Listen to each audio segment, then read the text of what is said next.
बोलो श्री कुलदेवी उमिया मात की जय। बाहिश्रवणी अम्बे मात की जय। बंशीधरं तत्रधरं नमामि मनोहरं मोहहरं च कृष्णं मालाधरं धर्मधुरं धरं च पार्थस्य सारथ्यकरं च देवं कर्तव्यदीक्षां च समत्वशिक्षां ज्ञानस्य भिक्षां शरणागतिं च ददाति गीता करुणाद्रभूता कृष्णेन गीता जगतो हिताय। श्रीमद् भगवद गीता जी अध्याय 2 और श्लोक है 36वां। श्रीमद् भगवद गीता जी रहस्यम अध्याय 2 અને શ્લોક 36। ગઈકાલે સત્સંગમાં ભગવાને કહ્યું કે તું જો યુદ્ધ નહીં કરે તો એ લોકો એવો અર્થ કરશે કે તું ભયથી યુક્ત થઈ ગયો છે અને ભય હોવાથી તું યુદ્ધ કરવા તૈયાર નથી। તું ક્ષત્રિય છે, ક્ષત્રિય ક્યારે ડરે નહીં અને તારી આ જે કીર્તિ છે એ અપકીર્તિમાં પરિણમિત થઈ જશે। एक वक्त जी मनुष्य ने इतनी बड़ी कीर्ति हो ने जो ये पाछड़ हटी जाए, पीछे हट जाता है तो बहुत भारी बदनामी होती है और कीर्ति को इकट्ठे करने में सारी जिंदगी चली जाती है। भाई आदमी घिस जाता है, लेकिन अब कीर्ति पतन में समय लगता नहीं है। लोग तुम्हारे लिए क्या क्या बोलेंगे, भगवान ऐसे समझा रहे हैं अर्जुन जी को। आइए श्लोक में इस प्रकार कह रहे हैं। अवाच्यवादांश्च बहुन् वदिष्यन्ति तवाहिताः निन्दन्तस्तव सामर्थ्यं ततो दुःखतरं नु किम्। अवाच्यवादांश्च बहुन् वदिष्यन्ति तवाहिताः निन्दन्तस्तव सामर्थ्यं ततो दुःखतरं नु किम्।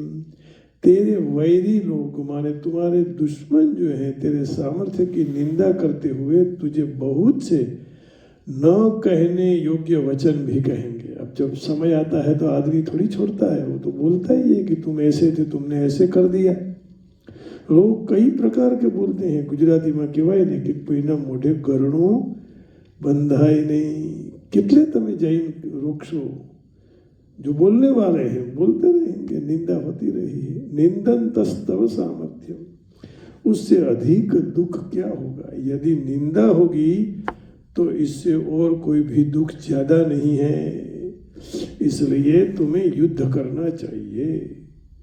34वें श्लोक में यह बात कह दी थी, सभी प्राणी तुम्हारी निंदा करेंगे। फिर यह कहने में क्या विशेषता है कि तुम्हारे शत्रु लोग तुम्हारे सामर्थ्य की निंदा करते हुए तुम्हें बहुत से न योग्य जे નથી કહેવાના એવા વેણ કહેશે।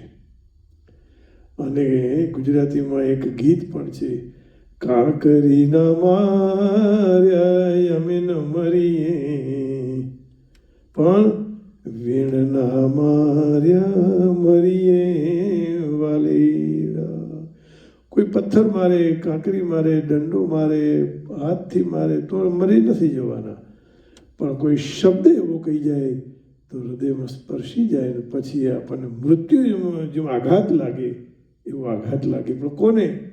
सामर्थ्यवान ने, जे सामर्थ्य धरावे छे तेने आवुं थाय। जेने कई सामर्थ्य नहीं, जेने कोई पोताना कीर्ति अपकीर्तिनी कोई पड़ी नहीं, समाजમાં સામાન્ય તરીકે જીવવું છે, ખાવું પીવું અને ભોગ ભોગવવો આટલું જ જેને સીમિત છે એને કીર્તિની કંઈ પડી નથી હોતી। तो 34वां श्लोकમાં सर्वसाधारण के द्वारा सदा ही जाने वाली निंदा का वर्णन है और यहाँ दुर्योधनादि शत्रुओं द्वारा मुंह पर कहे जाने वाले निंदा युक्त दुर्वचनों की बात है। अब दुर्योधन छोड़ेगा, दुशासन है ना, फिर दुष्टद्युम्न ये सब दुष्ट लोग नहीं छोड़ने वाले हैं। जो तुम्हारे पीछे पड़ जाते हैं तो वो तुम्हारी ही निंदा ही करेंगे, तुम कितना भी अच्छा करोगे। अब अर्जुन है वो भय से डरा नहीं था, लेकिन अर्जुन को ये था कि मैं इनको मारूंगा तो मुझे पाप लगेगा। लेकिन वह निंदा तो केवल माननीय पुरुषों के लिए ही अधिक दुखदायी नहीं होती है। संस्कृत में कहा है मानो ही महताम धनम। जो महान लोग हैं उनका धन ही कौन क्या है, सम्मान है। तो सबके लिए नहीं है, किंतु अपने मुंह पर शत्रुओं को दुर्वचनों को सुनकर तो साधारण मनुष्य को भी भयंकर दुख होता है। इसलिए भगवान का कहना है कि केवल जगत में तुम्हारी निंदा होगी और तुम्हें जो अब तक बड़ा शूरवीर मानते थे वो तुम्हें कायर समझने लगेंगे। इतनी ही बात नहीं है, किंतु उनमें से जो तुम्हारा अहित चाहने वाले हैं, तुम्हारी हानि से जिनको हर्ष होता है, वे तुम्हारे वेरी दुर्योधनादि तुम्हारे बल पराक्रम और युद्ध कौशल आदि की निंदा करते हुए तुम पर भांति भांति के असह्य वाग बाणों की वर्षा भी करेंगे। और वे कहेंगे अर्जुन किस दिन का वीर है, वह तो जन्म का ही नपुंसक है, उसके गांडीव धनुष को और उसके पौरुष को धिक्कार है। इसलिए कहा कि अवाच्य वादांश्च बहुन वदिष्यन्ति तवाहिता, तेरा अहित चाहने वाले ऐसा करेंगे। उससे अधिक दुख और क्या होगा, इस वाक्य का क्या अभिप्राय है? तो कह रहे हैं इससे भगवान ने उपयुक्त घटना के परिणाम को महान दुखमय सिद्ध किया है। अभिप्राय यह है कि इससे बढ़कर दुख तुम्हारे लिए और क्या होगा। अतएव अभी तुम जो युद्ध के त्याग में सुख समझ रहे हो और युद्ध करने में दुख मान रहे हो, यह तुम्हारी भूल है। युद्ध का त्याग करने में ही तुम्हारे लिए सबसे अधिक दुख है। तो जो सामने परिस्थिति आती है उसके साथ लड़ना है, लेकिन मान सम्मान के साथ। तब युद्ध भी करना और मान और सम्मान, तो युद्ध करोगे तो मान सम्मान मिलेगा, आप उसके सामने पड़ोगे तो सम्मान मिलने वाला है।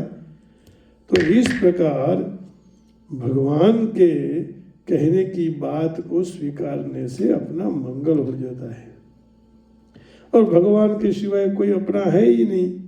आइए एक छोटा सा भजन गा के सत्संग को पूरा करेंगे, है ना, कि भगवान ही सब कुछ है, वही माता है, वही पिता है। तुम्ही हो माता पिता, तुम्ही हो बंधु सखा, तुम्ही हो माता पिता, तुम्ही हो बंधु सखा, तुम्ही हो।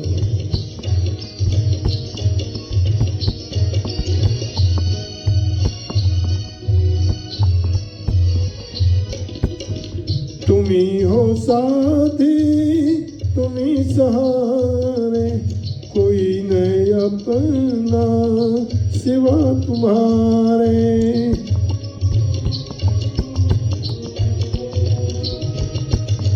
तुम्ही हो साथी, तुम्ही सहारे, कोई नहीं अपना सिवा तुम्हारे।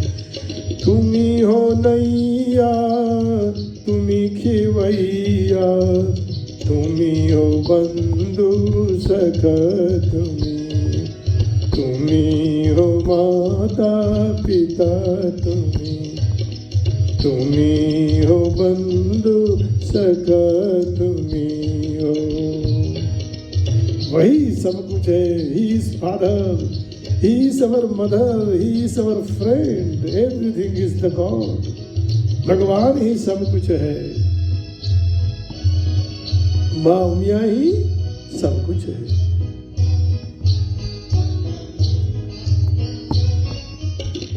जो खिल सके ना वो फूल हम हैं, तुम्हारे चरणों की धूल हम हैं। जो खिल सके ना वो फूल हम हैं, हम है, तुम्हारे चरणों की धूल हम है। दया की दृष्टि सदा ही रखना, तुम्ही हो बंधु सखा तुम्ही हो माता पिता, तुम्ही हो बंधु सखा तुम्ही हो। तो वही अर्जुन ने किया जो भगवान ने कहा। इसलिए तो भगवान अर्जुन के मित्र भी थे, अर्जुन के सखा भी थे, अर्जुन के मामा भाई माने भाई भी थे। तो भगवान को जो बनाना चाहते हैं वो बनते हैं, लेकिन भाव होना चाहिए। लेकिन भगवान ने ये कहा कि युद्ध तो करना ही पड़ेगा, धर्म युद्ध करो और कोई नहीं, अधर्म युद्ध से दूर हो जाओ। इतना ही सत्संग आज का पूरा करके माँ उमिया जी के चरणों में, बाहिसरा वाली अंबाजी माँ के चरणों में प्रणाम करके वाणी को विराम देता हूँ। फिर कल मिलेंगे। हरि ओम, जय श्री कृष्ण, राधे राधे।